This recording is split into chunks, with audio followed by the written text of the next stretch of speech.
罗嘎达瓜拉瓜拉们的水古今啊Wagi Shyac，欢迎收看Ita 看世界英语论坛。Welcome to the Ita See the World English Forum. I'm Wagi. I'm Raph, today's co-host. On November 5th, Donald Trump was elected as the 47th President of the United States, gaining a solid majority in both the House and the Senate.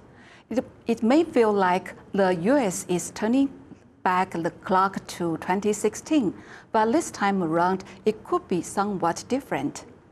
Through today's ITA Insights special edition, we'll dive into the reaction within the United States and examine how the world is responding to Trump's return.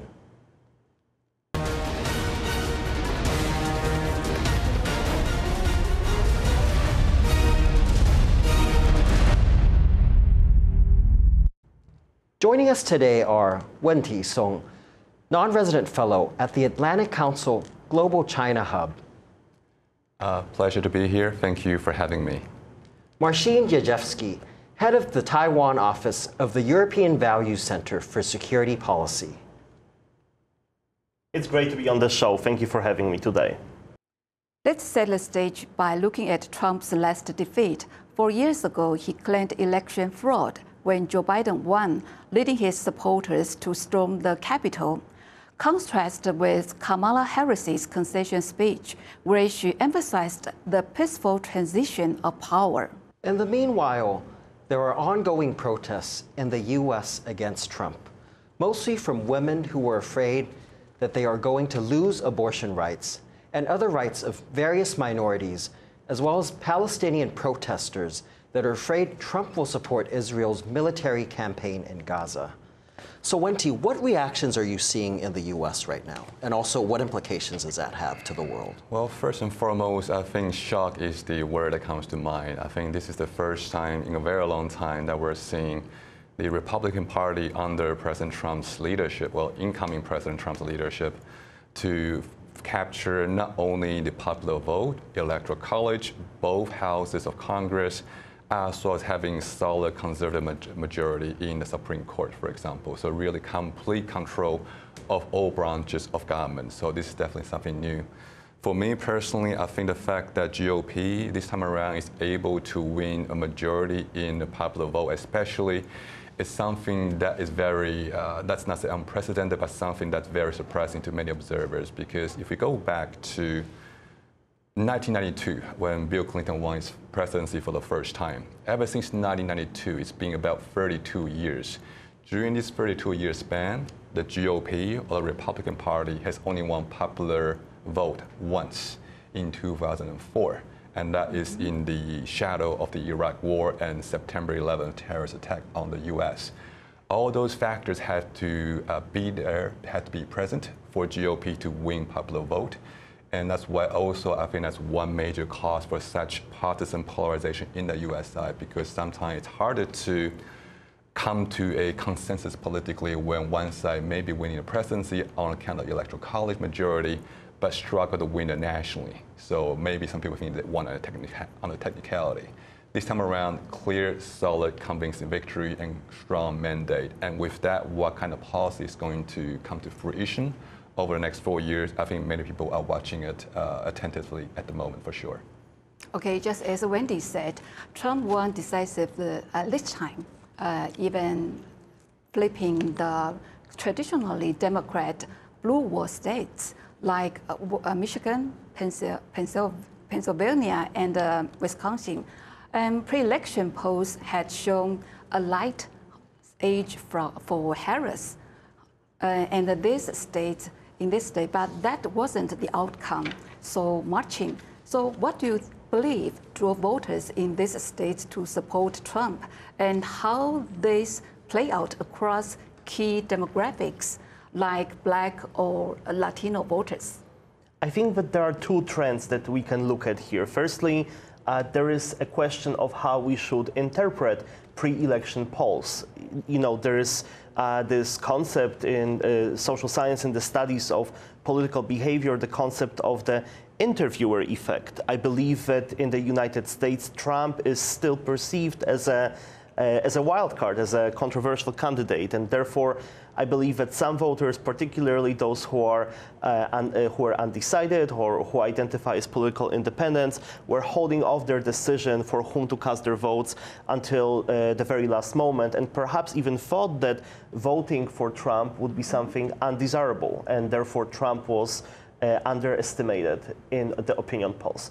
But there's this second issue that we should be looking at, and that's the issue of how Americans in 2024 define what it means to be an American citizen. And I believe that we are seeing a tremendous shift in operationalization of American citizenship from a concept which is more collective, where certain groups, for example, minorities, historically underrepresented peoples in national politics, are stepping away from identity politics, are stepping away from these collective considerations of citizenship, and instead pursue individual citizenship, and therefore find it appealing what Trump is promising. So, for example, prosperity at individual level, sometimes at the cost of protection of collective rights of groups such as migrants. So the public is the economy.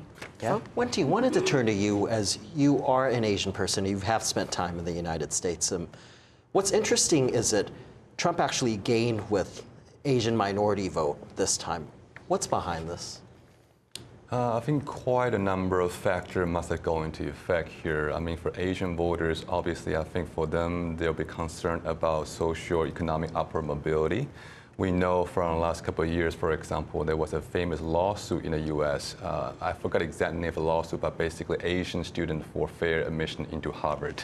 When you see Asian parents as well as their children who try to get into top flight Ivy League or Ivy League caliber university in the US, suing these universities because they think that the current DEI or affirmative action-oriented policies, they believe those benefit primarily African American, Latino voters, Native American voters, students, for example, and that somehow Asian parents feel like that disadvantages Asian students when he tries to get into access into top universities. So I think that example tells us one thing, and that is as Asian American voters climb the social economic ladder upward, their voting pattern become more and more like the standard typical Caucasian American voter that we come to know. And we know that historically Caucasian American voters tend to vote for the Republican Party at higher percentage than do the Democrats. So I think that trend, economic-driven change in voting behavior, work for Caucasian American voters, and increasingly are also leading Asian American voters to shift rightward as well and vote for Trump and Republican Party. So, Wen-Ti, you talked about the shift from the minority-heavy Democratic Party, where Asians now vote more towards the Republican Party. And what are your thoughts in terms of what resonated with voters across the country? I think economic factors definitely a concern. We mentioned about how Asian American voters now increasingly shift rightward as their socioeconomic status improves over time. Indeed, we used to talk about Asian American voters as the so-called model minorities. And the more model-y they become in economic terms, the more almost white American-y they become also in voting behavior. So that comes to what should the Democrats do differently? For sure, yes, and it's what they say about the Republican Party this time around. They said this is the most ethnically, racially diverse GOP coalition that we've seen in over a generation, for sure, and that's why also the Democratic Party historically calls itself as a rainbow coalition, that is an electoral coalition made up of all races, especially ethnic minorities. This time around, they seem to be losing ground for sure among Latino voters, black voters, Asian American voters. A lot of things remain to be done for Democrats. One thing for them to consider perhaps is to reconsider ways to reframe the electoral appeal beyond cultural war terms and talk more about how they can more concretely improve the economic lot of those blue-collar voters, both white, black, Asian American, Latino, and others, such that their economic policies, subsidies, and what have you would be more means-tested in nature rather than having very clear-cut, color-oriented quota systems. Okay, let's turn to Europe's response to Trump's win. French President Emmanuel Macron and German Chancellor Olaf Scholz have already had discussions on this new era. So Marcin, what reactions can we expect from Europe, and what concerns are likely top of the mind for European leaders? In the context of transatlantic relations, one of the most important formats that might be affected by the Trump 2.0 presidency is NATO, the North Atlantic Treaty Organization. And Trump has been very unequivocal in requiring European states to pull more weight in burden sharing when it comes to fostering collective security within NATO. And this is actually not a new request from Trump. He's been quite vocal about it during his first presidency, for example, infamously sending a very strongly worded letter to German Chancellor Angela Merkel in 2018, saying that he thought other European countries were not living up to the standard of spending at least 2% of their gross domestic product on defense because Germany was not doing so. Times have changed, and this 2% threshold has been met by a higher number of countries in light of the full-scale Russian invasion in Ukraine.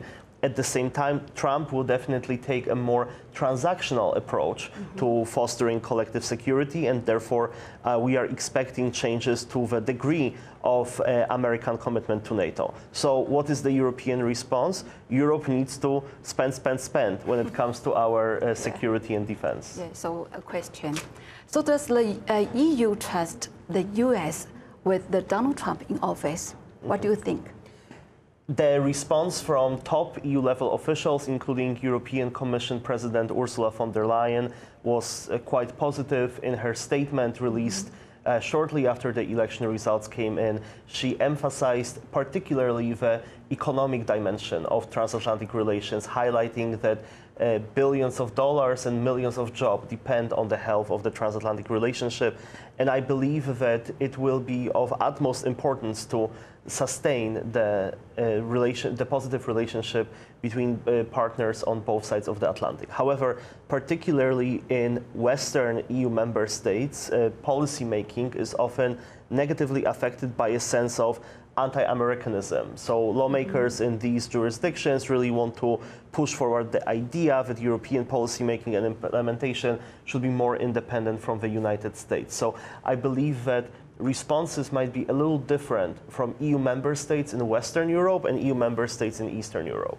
Another serious question. In your perspective, will Ukraine be forced to negotiate with Russia? What do you think? I think that a lot will depend on the people that Trump will surround himself with when designating who will be in charge of the State Department and especially the DOD. We have some indications about who is going to get which positions, but a lot remains to be seen. At the end of the day, I believe that it is of utmost interest for Trump to end the protracted conflict in Ukraine as soon as possible. So Trump will seek ways to end the conflict soon, perhaps at the expense of territorial losses in Ukraine. People that Trump likes to surround himself with believe that Asia should come first, that the US should put more of its scarce resources in the Indo-Pacific theater amid the US-China competition. And that's why I think that it will be a new priority to end the conflict in Ukraine, even if the cost is really high. Speaking of China, on the day before the US elections, China's President Xi Jinping inspected troops and highlighted the importance of military preparedness. He also sent a congratulatory message to Trump, noting that cooperation between the US and China benefits both nations. Trump started the ongoing trade war between the US and China, with Biden doubling down on those efforts. Wen-Ti, what would you expect from Trump when it comes to China and his second administration? I think unpredictability is sort of go-to word for many analysts, and it's a go-to word for a good reason. I think Trump likes to keep everybody on their toes. He tried to project a certain image of he's going to do things differently, and that there's no way you can really predict his next move, and that's how he can maximum leverage out of you. We see this tendency playing out back in the Cold War as well, when President Nixon at the time talked about the idea of madman theory, which is that he will try to always surprise you. He will try to even entertain options that you will think is unthinkable, just so that you will lead his adversaries and rivals to think in a way that's more like worst-case scenario thinking. And when they're thinking worst-case scenario, then they're more likely to catch you some slack, perhaps give you some olive branches here and there as a way to placate you, because who want to deal with a crazy person, right? So I think in many ways, that's how President Trump goes about negotiating. It's proven to be effective to some extent during his first term in terms of getting some allies, friends, and partners to really increase their own defense budget expenditures by threatening that U.S. will stop providing a certain level of security umbrella that U.S. might have done for years and allies and partners might have gotten used to. However, it remains to be seen whether the trick that worked once before, whether it will continue to work for years to come. And if they don't work on partners and allies this time around, that's going to have important implications for U.S. when it comes to China policy, because we know that having more friends, higher quality allies and partners is one major reason why U.S. has been able to approach China from the position of strength when you have numbers on your side. From what you're hearing, do you feel that with these allies and partners, or with Trump's unpredictability, will it raise tensions given that Taiwan is right next to China? So you mean tension with China, with other friends and partners? The U.S. and China. Right. So one can imagine that in the short term, some level of increasing tension is probably the more likely result. Trump, when he's starting out his new presidency, chances are he's going to try to find ways to problematize the previously unproblematic issues. That's how he creates new issues, new cleavage points that he can then use as bargaining chip to get China to give him concessions on. So I think short-term tension increase between U.S.-China is a likely scenario. Looking into medium and longer term, though, again, I think this goes to what Marcin said earlier, which is personnel matters, who is going to be running his policy on a daily basis. And also, it remains to be seen that who, the doves or the hawks in Trump administration, who is going to have Trump's ears more. We know some elements in his cabinet are going to be those who come from more of a business background, perhaps with major investments, factories and what have you in China. And there'll be others who will be more like Asia firsters in grand strategy terms. So this balance of attention, if you will, between the hawks and the doves in the Trump administration is going to decide whether longer term you will see a more stable or more tension-ridden U.S.-China ties. Okay, after China's issues, let's focus on Taiwan's. In Taiwan, President Lai Ching-te congratulated Trump after he crossed the 270 Electoral College threshold. Trump's rhetoric before the election accused Taiwan of stealing the chip business from the U.S. As Taiwan now the global leader in semiconductors, it's a very serious claim. So Marcin, how can Taiwan enhance its cooperation with the EU and other international allies with this uncertainty? I believe that Taiwan has already taken the right steps to enhance its relationship with the European Union. One of the concerns that the European Union has had in the context of its economic relations with Taiwan was that collectively the 27 EU member states make up the largest foreign investor in Taiwan. At the same time, the total volume of outward investment going out of Taiwan to the EU was more limited. However, recently we have seen some really big ticket investments from Taiwan to the European Union. For example, Prologium investing in a very advanced EV battery factory in the north of France, and of course TSMC building its first European plant in Dresden, Germany. Particularly, the TSMC investment will have positive spillover effects for the Czech Republic and potentially also Poland. So this is the right direction. Additionally, the European Union has voiced its concerns about market access for European companies in the offshore wind sector in Taiwan, and also protectionism by the Taiwanese government in terms of access for agricultural products. Recently, the Directorate General of Trade of the European Commission has announced that an agreement has been reached between Taiwan and the European Union in terms of market access for wind energy. However, the question of protectionism in agriculture is one that has yet to be resolved. So, in short, in an era of geopolitical uncertainty, Taiwan has already proven itself to be a reliable, like-minded partner when it comes to shared values. Now, Taiwan needs to show that it is really a reliable partner, also in terms of free market economy. So it's good to hear that the cooperation between Taiwan and the UN are getting closer. Absolutely, and it's important for the Lai administration to continue down the right path. Turning to the US-China rivalry, Wen-Ti mentioned earlier that it's likely to intensify under the second Trump administration, especially in the short term. And also, the Taiwan Strait is likely to come in the spotlight. So shifting to Taiwan's domestic issues, the government's budget here must be reviewed and approved by the Legislative Yuan, which is Taiwan's national legislature. However, the opposition parties now have a majority.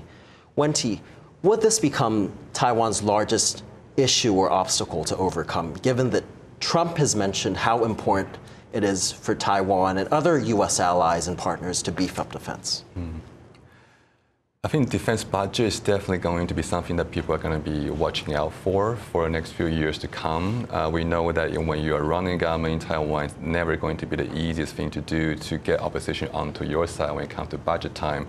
However, I think we can only be optimistic that politics will somehow stop at the water's edge at the end of the day, and that they will be able to form in a consensus across party line inside Taiwan when it comes to increasing Taiwan's defense budget responsibly. Of course, I think Taiwan has been doing a lot of right things when it comes to defense. We know there's been significant qualitative differences in terms of changing defense reforms, military training structure and regime, for example.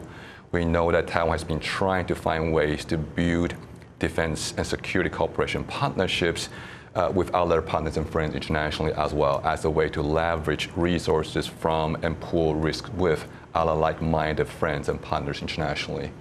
I think this also has an economic dimension as well.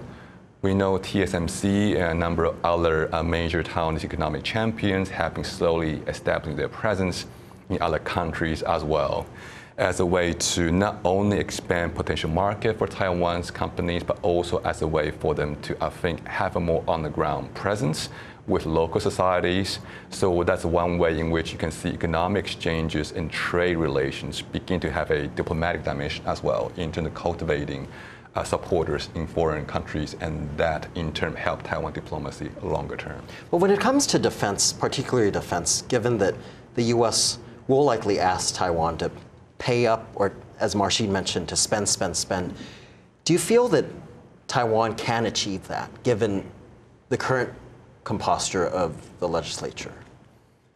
I think it's definitely within the realm of possibility. Exact percentage, as a share defense budget, as a share of GDP or government budget, I think that remains to be debated and negotiated between Taiwan and its various international friends, as well as internally inside Taiwan.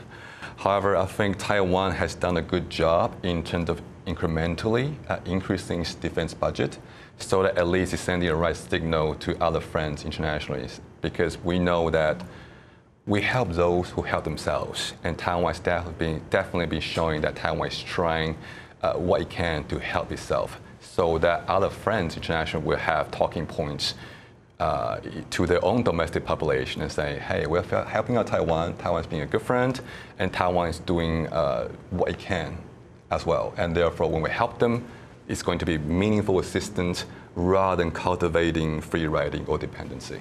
So this includes America's Donald Trump? I think this will include a huge segment of American society, and specific personalities, specific process and policy, percentage term, these things remain up for negotiation, I believe. Now let's take a quick break. We'll be back to discuss new appointments in the next U.S. administration and what it could mean for Taiwan and the world.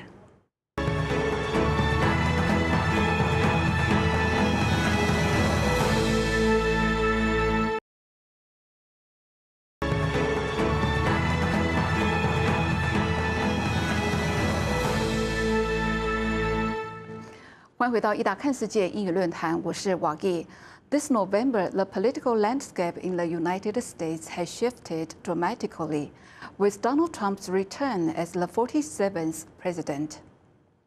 Through this segment of ITA Insights, we'll take a closer look at his announced key cabinet members and what they might indicate for America's future policies at home and abroad. How might Donald Trump's latest picks reshape U.S. foreign policy, especially when it comes to Taiwan and China?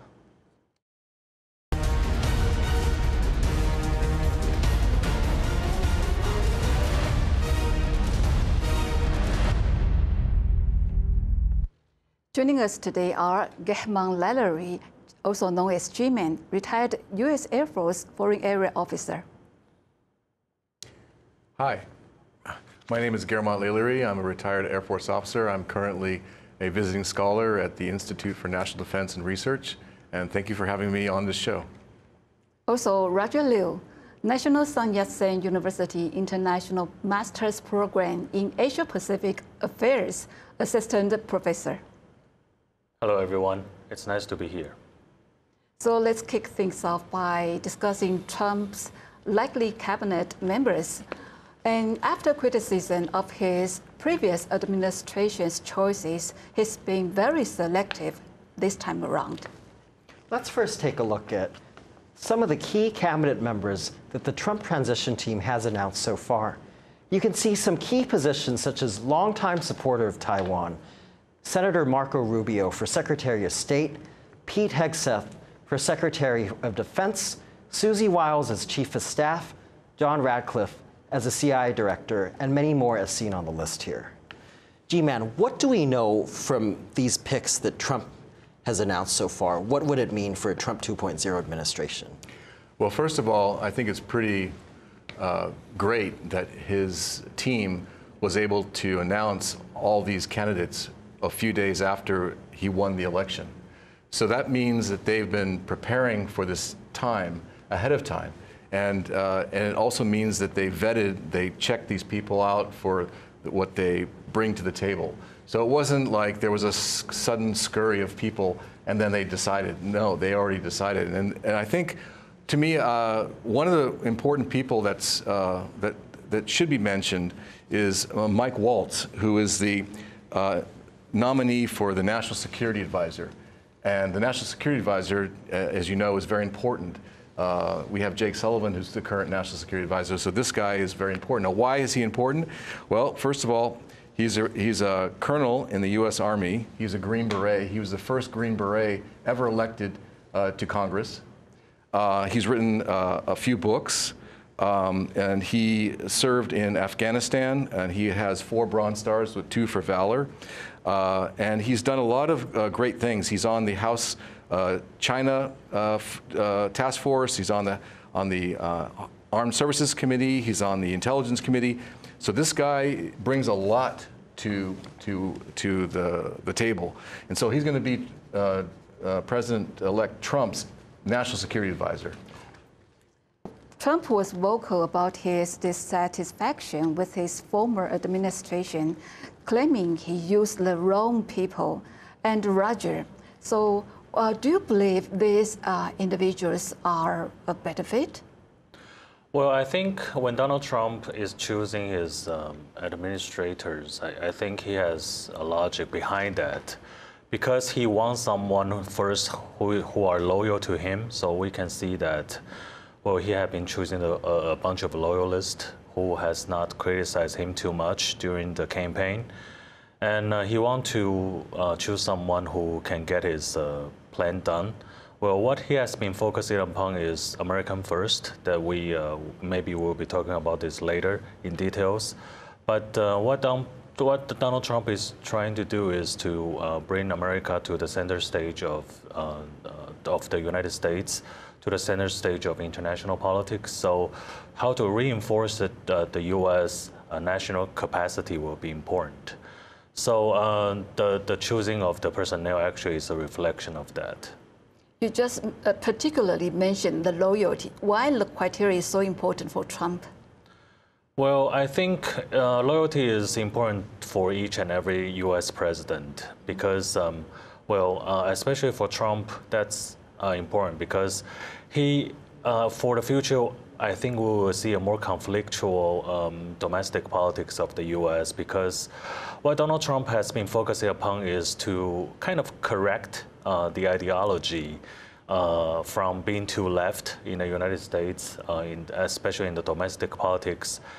He might take what people have been mentioned, the Project 2025, which is a plan to kind of bring America to the center in ideological wise, because a lot of, especially the Republican supporters, they thought that for the past few years under the rule of the Democratic Party, America has turned left too much, focusing on a lot of issues, especially the gender issues or the minority issues, and they think it's time to bring things back with a focus of economic and nation building. So now let's talk about the policy. So from immigration to trade, Trump's policies have consistently leaned toward protectionism. And with this new cabinet, can we expect a return to American first policies, possibly even more stronger than before? And I also want to ask Roger, so how do you see this shaping U.S. domestic and foreign policy, especially here in the region, I mean in the Indo-Pacific? Well, American first is what Donald Trump is going to do if you will. Actually, he has established American First Policy Institute. What is under American First is he is going to reinforce the manufacturing sector especially. So what the U.S. had been outsourcing before, such as semiconductor or the ICT sectors, or even the automobile industry, he is trying to bring this back and have all the manufacturing capacity to be located back in the U.S. So that's important. And secondly, the way that he's going to do that, compared with the Democratic administration, is that we will see more sticks than carrots.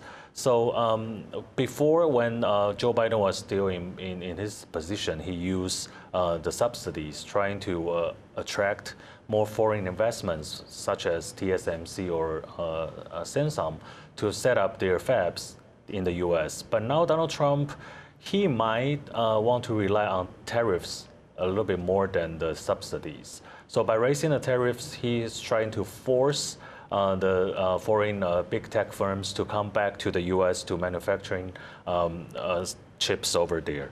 And the third thing is that he's going to curb China.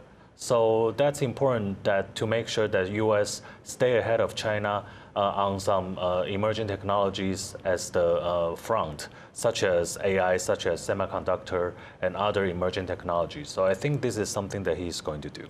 So does Trump really believe that a tariff strategy will make America great again? Well, he mentioned that tariff actually is a beautiful word. So I think he firmly believes that. He believes in the Reaganite kind of economic theory. So I think he's going to do that. But, well, tariff actually is a double-edged sword. So if you raise the tariffs, and you will also cause inflation within the U.S. society, and this is something that I think he and the American government has to consider. Let's now talk about one of the most anticipated areas of change. As Roger mentioned, ties with the U.S. and China, and Trump's been consistently assertive on China, as we've seen throughout the years from his first presidency. And this time around, he's made it clear that he intends to address the trade deficit, competition in sectors like technology and manufacturing. G-Man, given Trump's talk on China, and he's also had Marco Rubio on as his nominated, or who he will nominate as Secretary of State, what does this indicate of his China policy, or how does this reflect on Asian security, especially when it comes to Taiwan? Well, first of all, when President Obama talked about shifting to Asia, that's what it was. It was just talk. When President Trump came on board, it was a real strong shift towards Asia, and he implemented many things that eventually the Biden administration continued.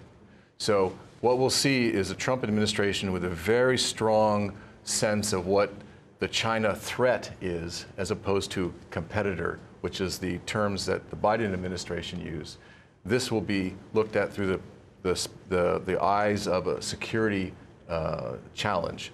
And so what we'll see is an expectation that the countries that the U.S. is allied with, South Korea, Japan, Taiwan, Philippines, Australia, et cetera, Singapore, Thailand, these countries will have the expectation that they're going to take a stronger role in their own defense.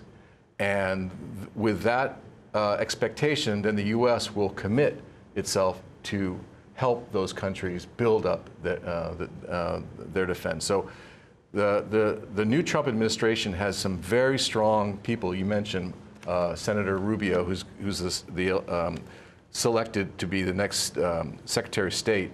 He has very strong opinions about China, and I think the whole administration is in the same direction as President Trump. So therefore, I think that China should be worried about the Trump administration. It's not going to be what we call in America kumbaya anymore. It's going to be serious, and they're going to have to deal with a more assertive America and asserting its role as the lead in the democratic world. But with this assertiveness, does it also make Taiwan safer? I think so, because the U.S. will expect, as I mentioned, all those countries to invest more in its defense. And the investment is not just money and weapon systems. There's going to be an expectation that the entire ROC military, including the reserves, need to be brought up to combat readiness. And many people think that they can, quote unquote, buy off Trump by buying weapons, and that will satisfy him. No, it's about the total lethality of your military. If you just have lots of weapons and you don't have enough people to fight, it doesn't help your lethality. So there are almost 2 million reservists that have very little training in Taiwan. They need to be trained. And until they're trained, I think America will be putting a lot of pressure on the Lai government to get those people trained up. And the U.S. will provide support with that training, along with pressure. Right. So it takes two to tango. So if the Lai administration and the government, including the KMT and the TPP, work together to make the ROC military more lethal, then the U.S. will help. If there's pushback, then the question is Taiwan serious about its own defense? Because as in Ukraine, once the Ukrainians showed that they were serious about their own self-defense, not only did the Americans, but the NATO countries and many other countries provided them support. So Taiwan needs to show that it's serious about it. And I think the Europeans are going to be a little scared about Trump because he was the one who told them 6 years before Russia's invasion to increase their defense budget. And they were wrong, they didn't do it, and now they're suffering because they didn't make that investment. And what's your, opinion about Trump said that Taiwan should pay protection fee to the U.S.? I think it sets the tone for putting Taiwan on notice that it needs to get serious about its defense. Mm-hmm. Spending 2.5% of your GDP next door to an aggressive totalitarian regime like China is insufficient. Poland is going to increase its defense budget by up to 5%. Mm-hmm. Israel has had its defense budget at 5% for the last 45 years. The Taiwanese government only the last couple of years went above 2%. And so it's about investing for your defense, to maintain your democracy. If you're not serious about it, then you're not serious about it, and then you probably will reap the problems that will occur with a totalitarian regime next door to you. So let's turn back to the economy issues. Given Trump's protectionist agenda and the focus on reshoring manufacturing, and Taiwan's high-tech industry, particularly in semiconductors manufacturing, might face significant pressure. And I just want to ask Roger, so what strategies should Taiwan's tech sector to adopt to respond to potential restrictions or demands from the U.S.? What do you think? Well, U.S. has been talking about out of China for a long time. So that actually provides some opportunity for the Taiwan tech manufacturers to look for other, to relocate their markets. But we have to notice at the same time, they're also talking about out of Taiwan as well, because, especially the U.S. government, they still come with some concerns and worries that once the war takes place between Taiwan and China, the whole supply chain, the global supply chain in semiconductors will be interrupted. So they are trying to not put every eggs in one basket.